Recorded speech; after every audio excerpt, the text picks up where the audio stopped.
ጨዋታችንን ይዘን መጠናል ከኛ ጋር ቆንጆ ጊዜን አብረን የምናሳልፍ ነው የሚሆነው ተጫዋቾቻችን ደግሞ ዛሬ ሶስና አብያዘንና ያምላክ ፈቃድ ናቸው አጫዋቹ ዛሬ እኔ ነኝ እንኳን ደህና መጣችሁ ወደ ሪያችሁን በጣም እናመሰግናለን እንኳን ያዩ ዙፋን ላይ ተገኘ ቆይ ተፋላሚዎች ነን ግን ወይስ አንድ ቡድን ነን ለዚህ ሴራማ ተጠቂያኖንም ተባብረን ነው ብናሽን መሐመድ አሊን መለየኔ ከናንተ ከሁለታችሁ ማለት ነው ዛሬ እንግዲህ ወቅቱ ነሐሴ ወር ነው ብለናል መግቢያችን ላይምና ደሞ ነገ ወዲያ ደሞ ቀስሎ ከሚመጡ ባህሎች መካከል አንደኛው ቡሄ ነው እና ጨዋታችን ከዚህ ጋር የተያዘ ነው የሚሆነው ቡሄ ጨፍሩ ያደንክ ግን ይመልሱ ታስጨፍረን እንዳይሆን ጭፈራው የወንዶች ነው የሴቶች አይደለም አታስጨፍረን ነው የሴቶች ደግሞ ሙልሙል ዳቦ መጋገር ነው ይሁን ማሸነፍሽ መስለኛል አሸናፊው አየልክ ጠራይ አሸናፊው እሺ ወደ ጨዋታችን እንገባለን እያንዳንዱ ጥያቄ አንድ ነጥብ አለው ቡሄ መጣ ያመላጣ ቅቤ ቀቡት እንዳይነጣ ይባላል አይደል መላጣው ማን ነው አንድ ነጥብ አለው አንተ ወደፊት ይሄ ሲጨፈር ቡሄ መጣ ያመላጣ ቅቤ ቀቡት እንዳይነጣ ይባላል መላጣው ማን ነው መልካም ምድሩ ነው ይገለጣል እሺ አይ እንደሚለመልም አልኮ ጸጉራም ነው የሚሆነው እኮ እንትኑ ግን ይገለጣል ሰማዩ ደመናው ይገለጥና ፀሐይ ይወጣል ሰማዩ ይገለጣል አለች ጸጉራም ነው የሚሆነው ይበጠራል ለማንኛውም መላጣው ቡሄ ነው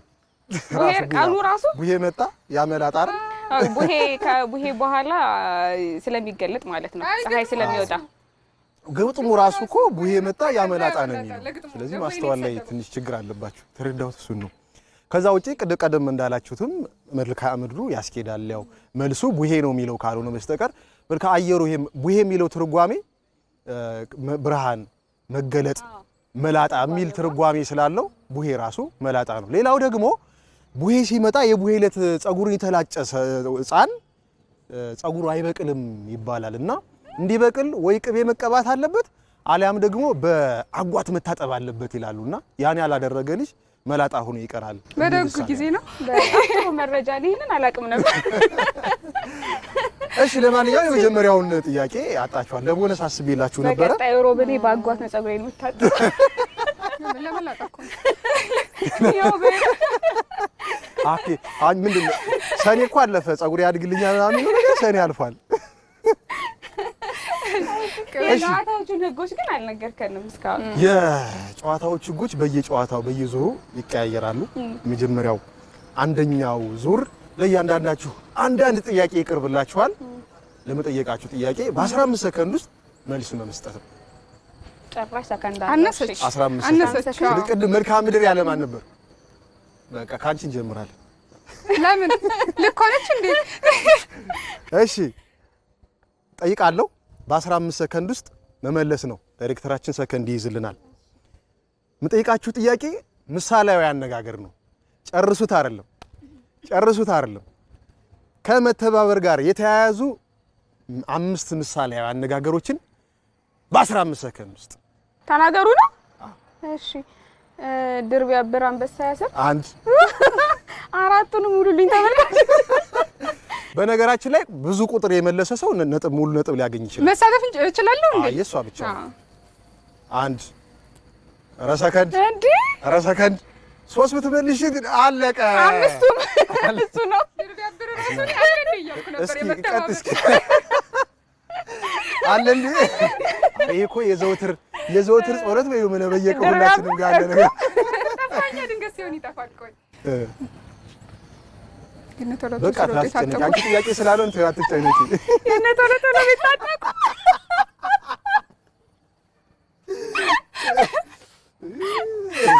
እንደዚህ አልሰኩብሽም አንድ ብቻ መልሰሽ እሺ ወደ ጥያቄ ያለኝ ሊስት ቼክ እያደረኩ ነበር እየጠበኩ የነበረው እኔ ልመልስ ታረጋለች ነበር ይሆናል የመጀመሪያ ንግግሯ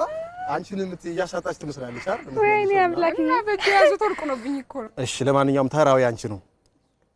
ያንቺ ደግሞ በ15 ሰከንድ ውስጥ የምትመልሻቸው 5 ምሳሌያዊ አነጋገሮች ከስንፍና ጋር የተያያዙ ናቸው ጀምረናል ከስንፍና ጋር የተያያዙ 5 ምሳሌያዊ አነጋገሮችን በ15 ሰከንድ ውስጥ በሰው መሳቅ አይደለም። ቆይ ሰከንድ ልጠቀም። አንዱንም ሳትመልሱ 15 ሰከንድ ሊሞላ ነው። ሲሮጡ የታጠቁት ሲሮጡ ይፈታል። ሰነፉ ነው የሚጣደፈው። እሺ ይሄ ከችኮላ ጋር የተያያዘ ነው። እሺ አንድ ስራ ያጣ መነኩሴ ቆቡን ቀዶ ይሰፋል አይደለም? ትጋት ነው እንዴ? 4 ሰከንድ እየቆጠረ ነው። 5 4 3 ተባበር 2 1 ሰነፍ ገበሬ በሰኔ ይሞታል። አንበሳ። እቺ ወልስ ለሶስና እንኳንም አልደረሳችም።